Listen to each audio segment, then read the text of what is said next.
j'ai galéré comme un fou pour essayer de remonter ma boîte. Parce que vous imaginez bien, monsieur Véran, qu'à un moment donné, quand vous investissez dans une nouvelle entreprise, bah, vous mettez de ce que vous avez. Et puis les économies que vous avez, forcément, vous les mettez sur la table. Moi, j'avais plus rien. Mais un petit peu d'aide. C'est pas de l'aide que je demandais. Je demandais mon droit de travailler. Une chose à 25%, j'aurais même pas eu besoin de vos aides. Parce que si on calcule bien, dans l'absolu, hein, à 25 clients par jour, même sur 7, ça me dérangeait pas de travailler. Je continuais de payer mes charges, je continuais de payer mes employés, je continuais de vivre et d'engranger de la trésorerie, ce qui paraît normal, on est d'accord. Ça, vous m'avez pas laissé faire. Vous m'avez pas laissé faire, on m'a dit c'est tout le monde 10 000, d'accord. Alors même le mec qui a pas besoin, il prenait 10 000. Hein. Puis après les PGE, c'était 25% du PGE, d'accord, que l'État a garanti. Vous avez déposé quelque chose quelque part en termes de garantie? Parce que 90 000 euros pour moi, hein, Cyril, ça fait 25% de mon chiffre d'affaires de l'époque, bien sûr. 25% de mon chiffre d'affaires de l'époque. Aujourd'hui, vous avez mis sur la table 140 milliards d'euros. De millions d'euros, pardon, excuse-moi. Hein, milliards d'euros, excusez-moi. Milliards d'euros. Ces milliards d'euros, aujourd'hui, ce sont nous, les Français, qui payons. Aujourd'hui, il faut savoir qu'il y a 49% de faillites supplémentaires en 2022 dans l'hôtellerie-restauration. Ces PGE-là, qui va les payer? Ça, c'est ma première question. Ma deuxième question, c'est quand est-ce que moi, vous me remboursez sur ma perte personnelle? Parce que vous me demandez de rembourser un PGE et des charges à ne plus savoir qu'en faire. Je paye 30% de matière en plus depuis 2019. Vous connaissez le prix du litre du fuel, monsieur Véran, en fuel domestique pour se chauffer? Allez-y. Bah, dites-moi. Allez-y, je connais tous les chiffres en tête. 2019, 0,64 centimes. 2022, 1,54. Je mange 8000 balles de fuel par an. Je suis au gaz, monsieur Véran. Combien je paye à votre avis? Vous avez une idée du prix du gaz? Vous avez une idée de ce qu'on paye, nous, artisans? Mais putain de merde, je suis en train de faire 1 million d'euros, je dégage 75 de marge brute, 42% de ma salariale, il me reste rien. Et quand il me reste, vous me prenez encore 25%. Je vois pas mes gosses pendant des mois parce qu'il faut que je travaille en cuisine. J'en chie comme un veau. Mes employés sont là. Ils lâchent rien. Merci à ma clientèle d'être là. Franchement, merci. Franchement, je trouve ça aberrant qu'aujourd'hui, vous veniez sans présenter d'excuses aux Français. Je trouve ça lamentable. N'oubliez pas, attendez, n'oubliez pas. Ici, nous sommes les employeurs de l'État. Vous travaillez pour nous. Parce qu'avec mes charges... Attendez, excusez-moi. Je vous vois tous les jours à la télé, c'est bon. Laissez-moi parler 2 secondes. À un moment donné... Oui, mais si vous ne me laissez pas parler, ça va. À un moment donné, je vais expliquer qu'à un moment donné, les choses doivent être dites. Parce que toutes mes charges, vous en faites quoi?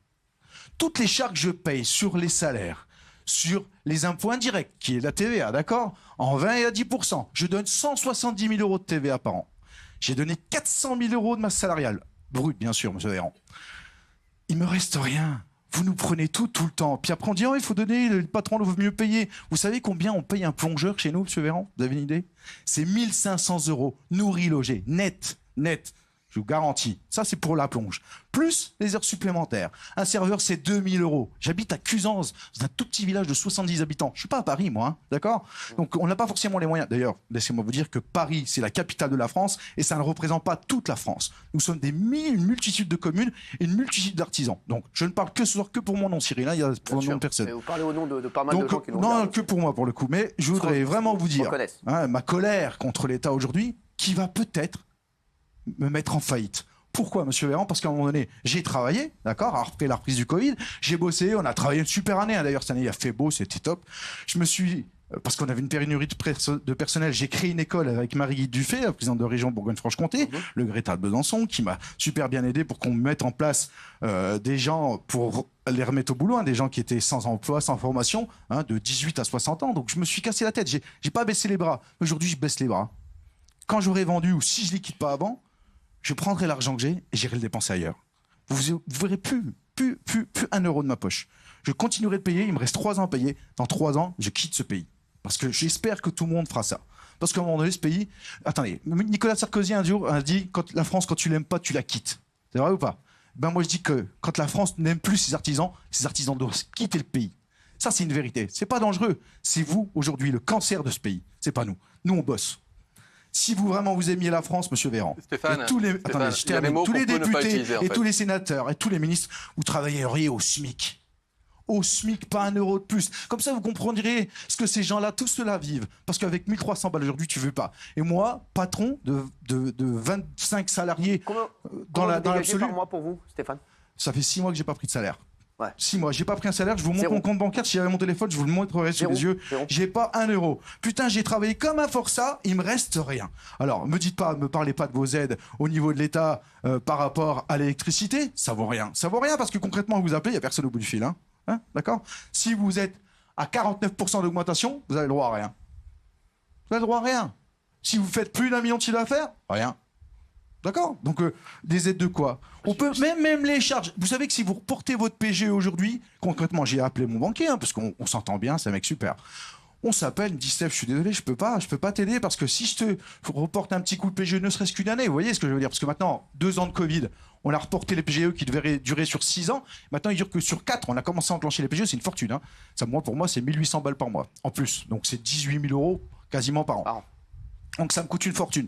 À un moment donné, j'explique que j'ai pas la structure qui a 25 ans comme marque qui est imposée depuis des années. Moi, il y a 3 ans que j'ai acheté ce resto.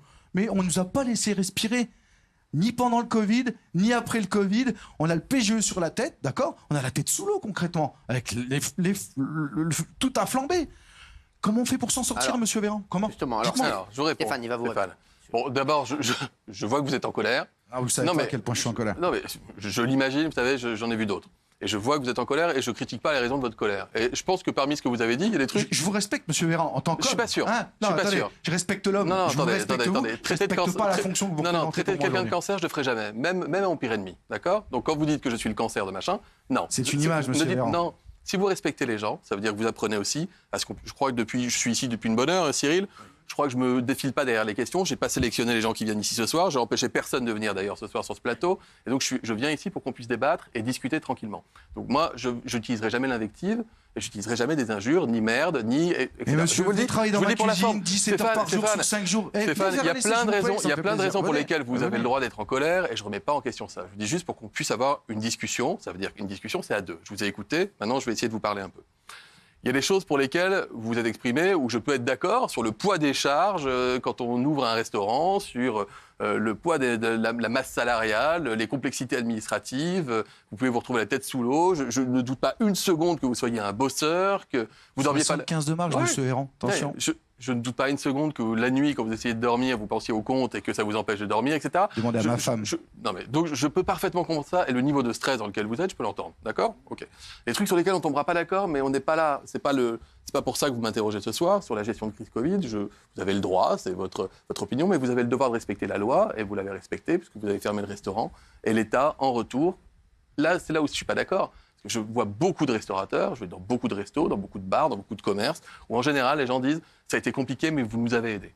Vous nous avez aidés et vous avez été là ». Et de fait, Stéphane, il n'y a pas beaucoup de restaurants qui ont fermé suite à l'épisode du Covid et la fermeture imposée pour des raisons sanitaires. C'est complètement faux ce que vous dites. C'est faux. D'accord, alors... Demandez les chiffres à l'UMI et à l'INSEE.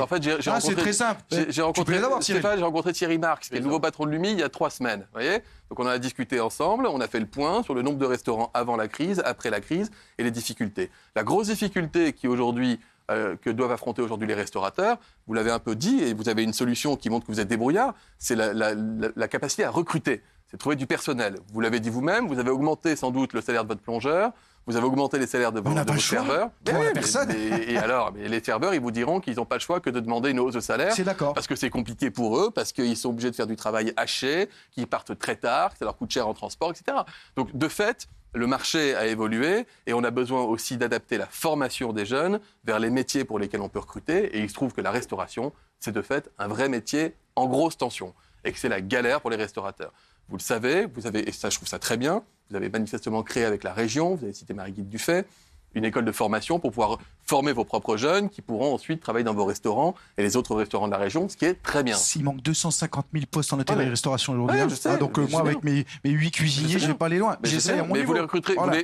C'est aussi pour ça que les salaires ont augmenté, c'est pour ça aussi que vos charges ont augmenté. C'est qu'aujourd'hui... 16% de charges, c'est encore sur notre dos. Aujourd'hui, on ne paye plus un serveur au SMIC. Il faut, en général, augmenter le salaire, surtout quand on est dans des territoires ruraux où c'est difficile de trouver des jeunes qui peuvent venir bosser dans la restauration. De fait. Et donc, on veut aussi accompagner, à la fois en formant davantage de gens pour aller dans les métiers en tension, et à la fois continuer d'accompagner les commerçants, les restaurateurs, pour qu'ils ne soient pas obligés de mettre la clé sous la porte parce qu'ils n'ont pas de personnel ou parce que ça leur coûte trop cher.